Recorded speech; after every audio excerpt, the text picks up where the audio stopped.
नमस्कार, जय Hind. All exam guide गुरु का यूट्यूब चैनल आप सभी देख रहे हैं। दोस्तों, जीके के 50 प्रश्न लेकर आए हैं। ये प्रैक्टिस सेट पेपर है और इस प्रैक्टिस सेट पेपर में 50 प्रश्न में से आपको 20 प्रश्न सही करने हैं।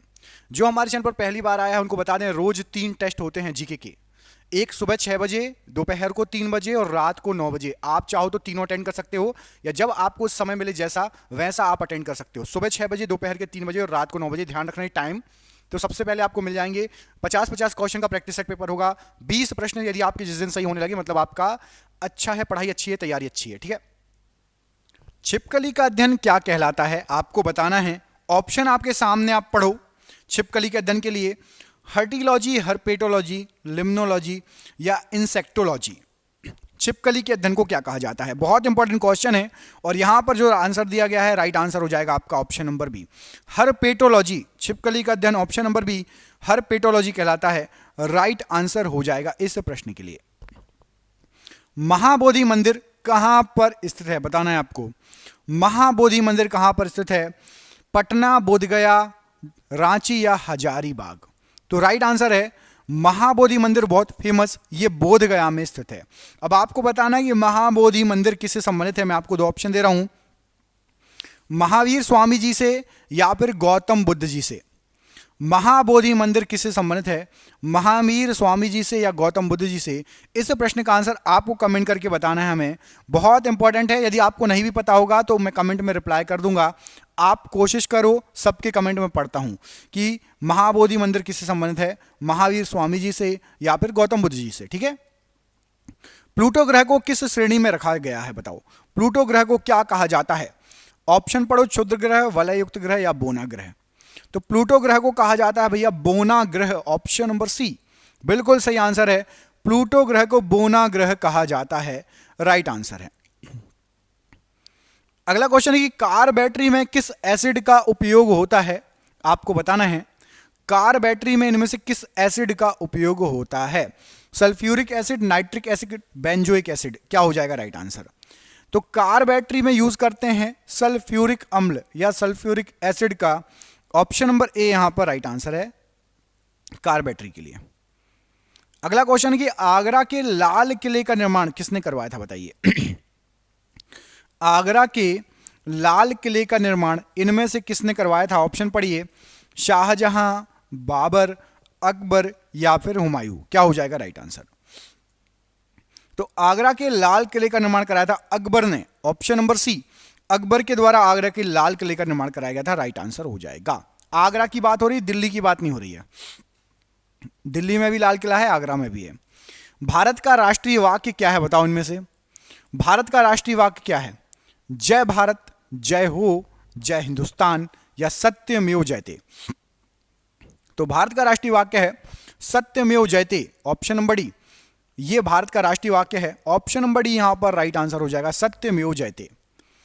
अगला क्वेश्चन है कि गौतम बुद्ध जी को ज्ञान कहां पर प्राप्त हुआ था बताइए। गौतम बुद्ध जी को ज्ञान की प्राप्ति कहां पर हुई थी? ऑप्शन पढ़ लीजिए आप, बोधगया, अमरनाथ, कुशीनगर या लुम्बिनी? तो गौतम बुद्ध जी को ज्ञान की प्राप्ति हुई थी आपकी बोधगया में। ऑप्शन नंबर ए, बोधगया में गौतम बुद्ध जी को ज्ञान की प्राप्ति हुई थी। गौतम बुद्ध जी के बचपन का नाम क्या था? राहुल या सिद्धार्थ? बताओ, गौतम बुद्ध जी के बचपन का नाम क्या था? राहुल या सिद्धार्थ? कमेंट करके बताओ आप क्या नाम था। देखते हैं आपको पता है नहीं। गौतम बुद्ध जी के बचपन का नाम राहुल या फिर सिद्धार्थ? स्वतंत्र भारत का प्रथम गवर्नर जनरल कौन था? तो स्वतंत्र भारत के सबसे पहले जो गवर्नर जनरल थे, यहां पर आपने ऑप्शन पढ़ ही लिए होंगे चारों, इसमें से राइट आंसर हो जाएगा लॉर्ड माउंटबेटन। ये स्वतंत्र भारत के सबसे पहले गवर्नर जनरल थे, लॉर्ड माउंटबेटन। राइट आंसर है। भारत की आजादी की लड़ाई के दौरान करो या मरो का नारा किसने दिया था? तो भारत की आजादी के दौरान करो या मरो जो ये नारा है, ये आपका दिया गया था महात्मा गांधी जी के द्वारा। ऑप्शन नंबर सी, महात्मा गांधी जी ने करो या मरो का नारा दिया था। याद रखिएगा, ऑप्शन नंबर सी बिल्कुल सही आंसर है। बौद्ध गुफाओं के लिए प्रसिद्ध कार्ले किस राज्य में स्थित है? तो बौद्ध गुफाओं के लिए प्रसिद्ध जो कार्ले है ये आपकी महाराष्ट्र राज्य में स्थित है। ऑप्शन नंबर ए, महाराष्ट्र राज्य में है प्रसिद्ध कार्ले की गुफाएं। राइट आंसर है। दोस्तों देख रहे हैं क्वेश्चन कितने अच्छे हैं। ये आपके एग्जाम में पिछले कई सालों से पूछे जा रहे हैं। जैसे एग्जाम की आप तैयारी कर रहे हैं, हमने आपके लिए 10,000 जीके जीएस के एमसीक्यू क्वेश्चन आंसर बनाए हैं। 10,000 जीके जीएस के क्वेश्चन आंसर जो एमसीक्यू के फॉर्मेट में 4 ऑप्शन में, जो कि आप जो एग्जाम तैयारी कर रहे हो उसमें आ सकते हैं। 100% चांसेस है आने के। और वो क्वेश्चन आंसर पीडीएफ है, और पीडीएफ सबको व्हाट्सएप पर मिल जाएगी। आप में से जिसको भी चाहिए व्हाट्सएप पर पीडीएफ मिल जाएगी। पीडीएफ जो है आपकी वो 300 रुपए की है, लेकिन अभी एग्जाम चल रहा है तो केवल 99 रुपए में जो भी सक्षम है, जो भी ले सकता है वो ले ले। बाकी यूट्यूब से पढ़ो, बाकी जो जिसको लेना हो 99 रुपए में आपको 10,000 जीके जीएस के क्वेश्चन मिल रहे हैं, जो कि आपके एग्जाम में फंस सकते हैं। तो इनको पीडीएफ को लेने के लिए नीचे दिए गए नंबर पर व्हाट्सएप कर लेना। नंबर आपको पूरे वीडियो पर शो होगा। जब भी आप वीडियो छोड़ो उसके बाद आप कॉल कर लेना या स्क्रीनशॉट लेके रख लेना, ठीक है।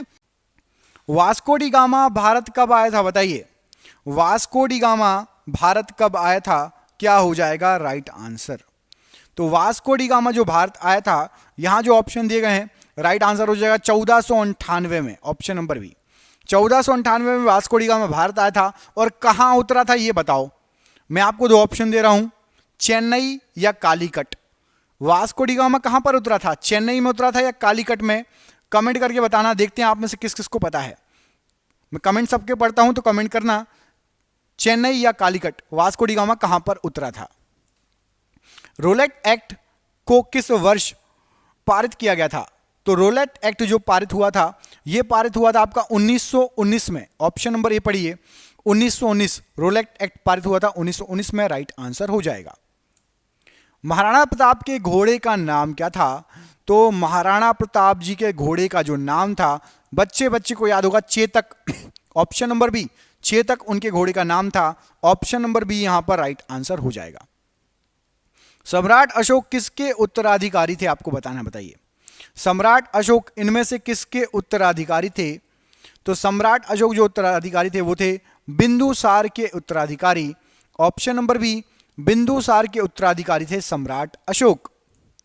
निम्नलिखित में से कौन सा एक किसी मृत व्यक्ति का स्मारक नहीं है? ऑप्शन पढ़ो, बीबी का मकबरा, ताजमहल, चार मीनार या इत्माद उद दौला का मकबरा।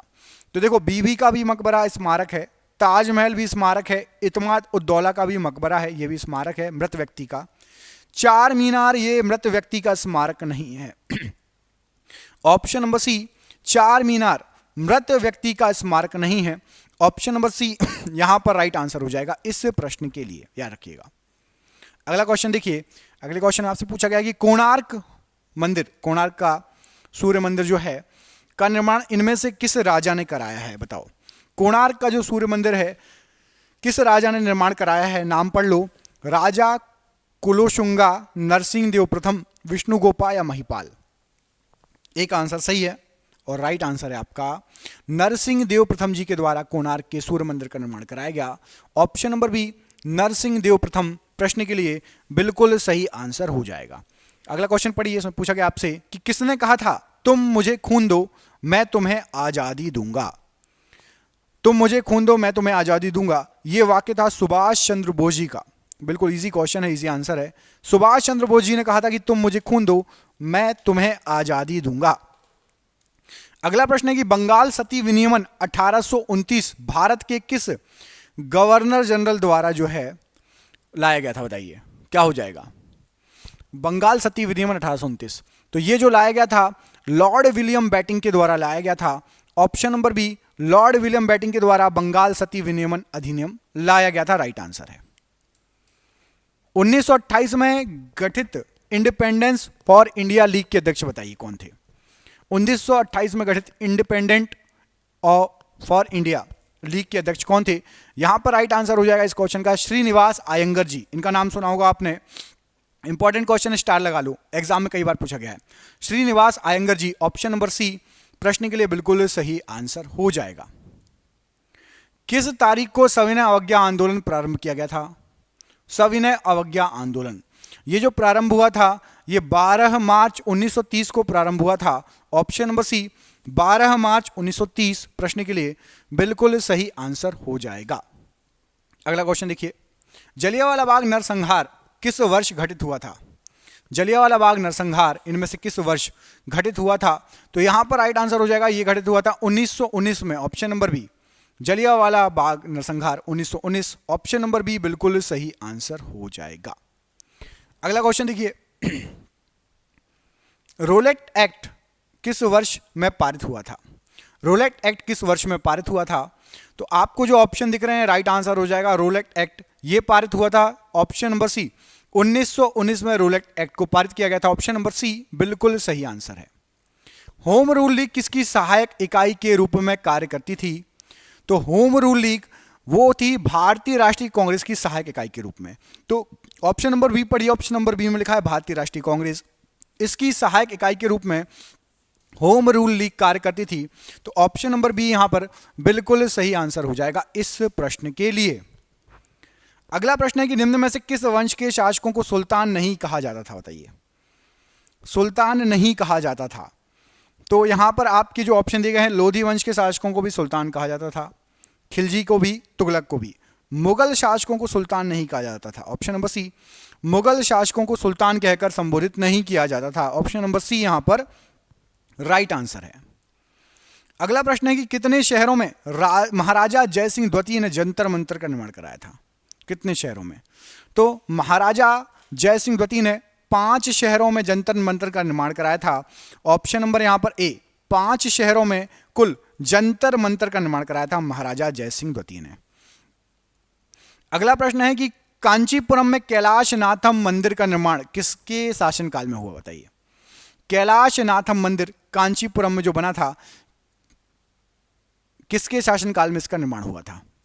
तो यह निर्माण जो हुआ था ये पांड्य, चोल, पल्लव और चेल में से राइट आंसर है। कैलाशनाथम मंदिर बनवाया था पल्लव वंश के शासकों ने। ऑप्शन नंबर सी, पल्लव वंश के शासकों ने कैलाशनाथम मंदिर बनवाया था। तमिलनाडु स्थित महाबलीपुरम में इमारतों का समूह निर्मित किया गया है, किसके द्वारा? तो तमिलनाडु में महाबलीपुरम है जिसको ममल्लापुरम भी कहा जाता है, और ये जो बनवाया गया था राइट आंसर हो जाएगा, ये बनवाया गया था तमिलनाडु, एक सेकेंड, महाबलीपुरम मंदिर पल्लवों के द्वारा बनवाए गए थे। ऑप्शन नंबर डी, पल्लवों के द्वारा। इसके पहले वाला भी कैलाशनाथम मंदिर भी पल्लवों के द्वारा, और महाबलीपुरम की इमारतें भी तमिलनाडु में जो हैं ये पल्लवों के द्वारा बनवाया गया था। चेन्नई के पास में है, याद रखना। प्रसिद्ध बृहदेश्वर मंदिर ये किस राज्य में है? बताओ, बृहदेश्वर मंदिर किस राज्य में है? क्या हो जाएगा इसका आंसर? तो जो बृहदेश्वर मंदिर है ये आपका है तमिलनाडु राज्य में। ऑप्शन नंबर बी, तमिलनाडु राज्य में है बृहदेश्वर मंदिर। Option number B right answer है। प्राचीन काल में अवध को किस नाम से जाना जाता था? तो यदि प्राचीन काल की बात करें तो प्राचीन काल में अवध को कोसल प्रदेश के नाम से जानते थे। ऑप्शन नंबर ए, कौशल प्रदेश या कौशल प्रदेश कहा जाता था अवध को। तो यहां पर आपका ऑप्शन नंबर ए बिल्कुल राइट आंसर हो जाएगा इस प्रश्न के लिए। निम्न में से किस वेद में बीमारियों का उपचार दिया गया है? बताइए, किस वेद में बीमारियों का उपचार दिया गया है? यजुर्वेद, ऋग्वेद, सामवेद या अथर्ववेद? तो राइट आंसर हो जाएगा अथर्ववेद में बीमारियों का उपचार दिया गया है। ऑप्शन नंबर यहां पर डी, अथर्ववेद राइट आंसर है प्रश्न के लिए। यजुर्वेद में यजुर का अर्थ क्या होता है? बताइए, यजुर्वेद में यजुर का अर्थ क्या होता है? तो यजुर में यजुर का जो अर्थ होता है, यहां पर आपको जो ऑप्शन दिए गए हैं जीवन, प्रकृति, बलिदान और सत्य। तो यजुर का अर्थ होता है बलिदान। ऑप्शन नंबर सी, यजुर का अर्थ होता है बलिदान। Option number C right answer है। किस गवर्नर जनरल के समय भारत का स्वतंत्रता संघर्ष सिपाही विद्रोह हुआ था? इनमें से कौन सा गवर्नर जनरल उस समय था? तो भारत का स्वतंत्रता संघर्ष सिपाही विद्रोह लॉर्ड कैनिन के समय हुआ था। Option number D, Lord Canning यहां पर राइट आंसर हो जाएगा।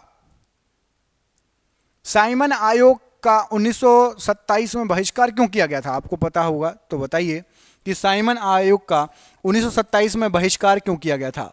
तो साइमन आयोग का जो बहिष्कार किया गया था, यहां पर आपको जो ऑप्शन दिएगा उसमें से राइट आंसर हो जाएगा, क्योंकि आयोग में कोई भी भारतीय मूल का सदस्य था ही नहीं।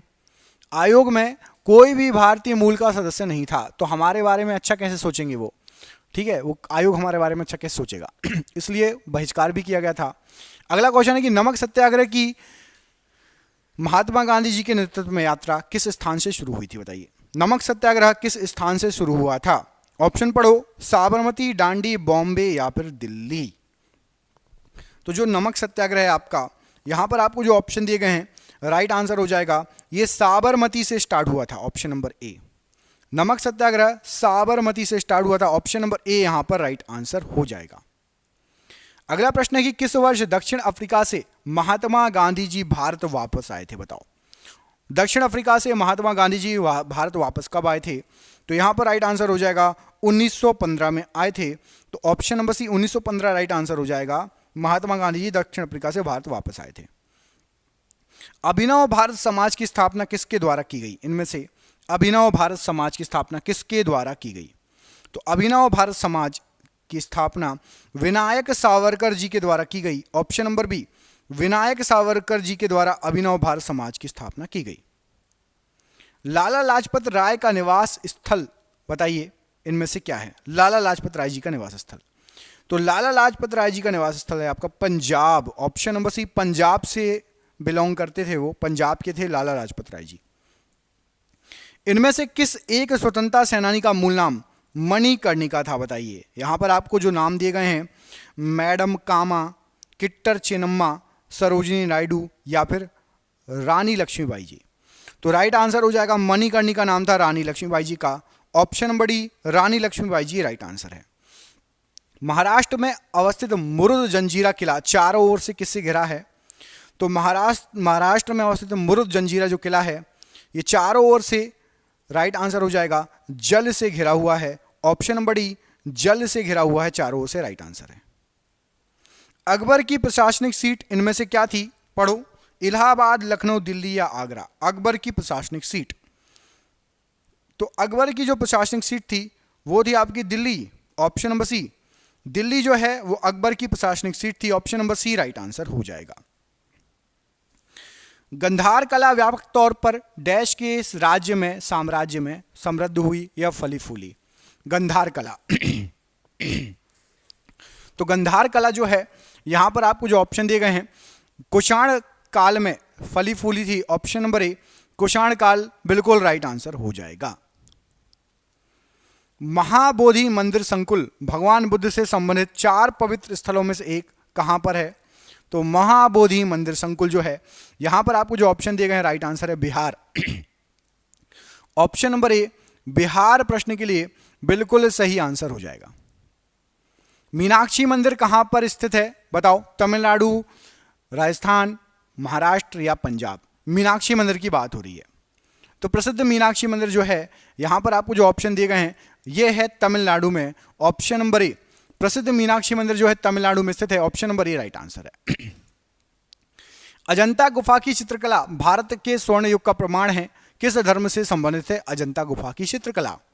तो अजंता गुफा की जो चित्रकला है यहां पर आपको ऑप्शन दिए गए हैं बौद्ध धर्म, शैव धर्म, जैन धर्म और वैष्णव धर्म, और राइट आंसर है अजंता गुफा की चित्रकला है बौद्ध धर्म से संबंधित, option number A right answer है। इनमें से कौन सा राजवंश दक्षिण भारत से संबंधित नहीं है, जिसका संबंध दक्षिण भारत से नहीं है? तो यहां पर आपको जो ऑप्शन दिए गए हैं, पांड्य वंश भी दक्षिण का है, सातवाहन भी, पल्लव भी। पाल राजवंश दक्षिण भारत का नहीं है, ऑप्शन नंबर बी पाल राजवंश का संबंध दक्षिण भारत से नहीं है, याद रखना है आपको। अगला क्वेश्चन देखिए, बौद्ध तीर्थ स्थान दांत का मंदिर कहां पर है, बताओ। दांत का मंदिर, तो ये बौद्ध तीर्थ स्थान दांत का मंदिर है, यह आपका श्रीलंका में, ऑप्शन नंबर बी श्रीलंका में है दांत का मंदिर, बहुत फेमस बौद्ध तीर्थ स्थान। सिंधु घाटी सभ्यता किस युग की सभ्यता थी? तो सिंधु घाटी सभ्यता जो है ये आपकी कांस्य युगीन सभ्यता है, ऑप्शन नंबर डी कांस्य युगीन सभ्यता है सिंधु घाटी की सभ्यता। हड़प्पा सभ्यता 2500 बीसी के आसपास जिसका विकास हुआ था, आज हम उन्हें क्या कहते हैं? मतलब हड़प्पा सभ्यता का जो स्थान है कहां कहां पर है? तो हड़प्पा सभ्यता का जो स्थान है यहां पर आपको जो ऑप्शन दिए गए हैं, पश्चिम भारत और पाकिस्तान में हड़प्पा सभ्यता है। पश्चिम भारत का हिस्सा और पूरा पाकिस्तान के हिस्से में हड़प्पा सभ्यता की जगहें हैं, ऑप्शन नंबर बी यहां पर राइट आंसर हो जाएगा इस प्रश्न के लिए। भारत की राजधानी कलकत्ता से दिल्ली कब स्थानांतरित की गई थी? तो भारत की जो राजधानी है कलकत्ता से दिल्ली, ये स्थानांतरित की गई थी आपकी 1911 में, ऑप्शन नंबर ए पढ़िए 1911। इस समय भारत की राजधानी कलकत्ता से दिल्ली स्थानांतरित कर दी गई थी। अगला क्वेश्चन है कि बंगाल का पहला विभाजन किस वर्ष में हुआ था? और इस प्रश्न का आंसर आपको कमेंट करके बताना है। मैं आपको दो ऑप्शन दे रहा हूं, 1903 या फिर 1905। बंगाल का सबसे पहला विभाजन किस वर्ष हुआ था? 1903 या 1905? इस प्रश्न का आंसर आपको कमेंट करके बताना है। बहुत इंपॉर्टेंट क्वेश्चन है, नहीं पता तो आप कमेंट कर देना कि सर मुझे नहीं पता, मैं आपको रिप्लाई कर दूंगा। ठीक है दोस्तों, वीडियो अच्छा लगा हो तो वीडियो को लाइक कर देना। चैनल पर पहली बार आए हैं, चैनल को सब्सक्राइब कर लेना यदि आप रोज ऐसा ही क्वेश्चन पढ़ना चाहते हो शानदार शानदार। और हम मिलेंगे आपसे अगली वीडियो में। दोस्तों आपके लिए जैसे ये 50 क्वेश्चन लेकर आए हैं, वैसे ही हमने आपके लिए 10,000 क्वेश्चन तैयार किए हैं और इसकी पीडीएफ आपको व्हाट्सएप पर मिल जाएगी। 10,000 क्वेश्चन जीके के लगा लिए तो आप समझ जाओ आपकी जीके कितनी स्ट्रांग हो जाएगी। जिसको ये पीडीएफ चाहिए नीचे दिए नंबर पर संपर्क कर लेना। फोन पे, गूगल पे, पेटीएम के माध्यम से पेमेंट कर सकते हो। 300 रुपए की पीडीएफ है, लेकिन अभी सिर्फ 50, अभी जो है आपको 99 रुपए की ये पीडीएफ मिल जाएगी। जिसको भी चाहिए नीचे दिए नंबर पर संपर्क करके पीडीएफ ले सकते हो। धन्यवाद। जय हिंद, जय भारत।